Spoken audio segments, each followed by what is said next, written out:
Баршаңызға сәлем, сіздермен Нұр Сезім. Менің каналыма қош келдіңіздер. Бүгін мен сіздерге кешкі асқа өте оңай жасалатын әрі пайдалы жасымық сорпасының, яғни чечевичный суптың жасалу жолын көрсететін боламын.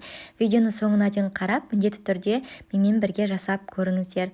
Алдымен табаға майды құйып қыздырып аламыз. Кейін осыған біздің майдалап туралған пиязды және сәбізді салып, екеуін қуырып алатын боламыз.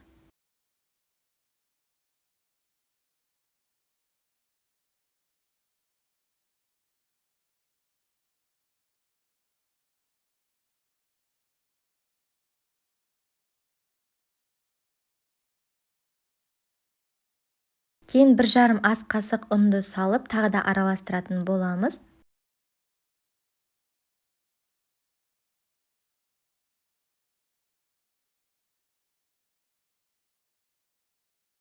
Қуырған кезде әрдайым араластырып тұру керек, яғни астын күйдіріп алмаңыздар. Кейін томат пастасын қосып тағы да араластырамыз.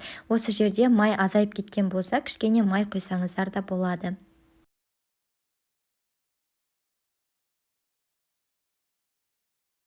Және соңында біздің тазартылып жуылған жасымықты салып, тағы да 1 минуттай араластырып қуыратын боламыз.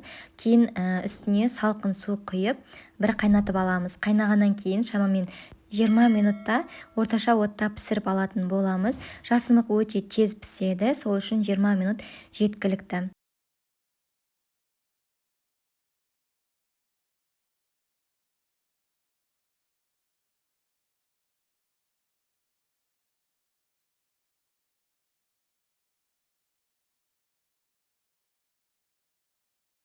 Жиырма минуттан кейін сорпаны оттан аламыз және 5 минуттай суытқаннан кейін осындай погружной блендердің көмегімен езіп суп-пюре жасайтын боламыз.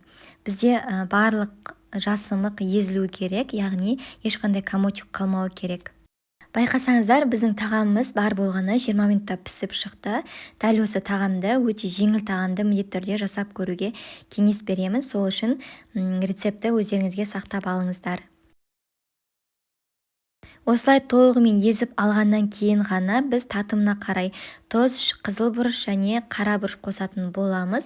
Осыларды араластырып, енді сорпаны, яғни суп-пюрені тағы да 5 минутқа отқа қоятын боламыз. Бұл жерде бетінде кішкене көпіршіктер шығуы мүмкін, оған ешқандай қорықпаңыздар. Ол оттан алғаннан кейін өзі басылып қалатын болады.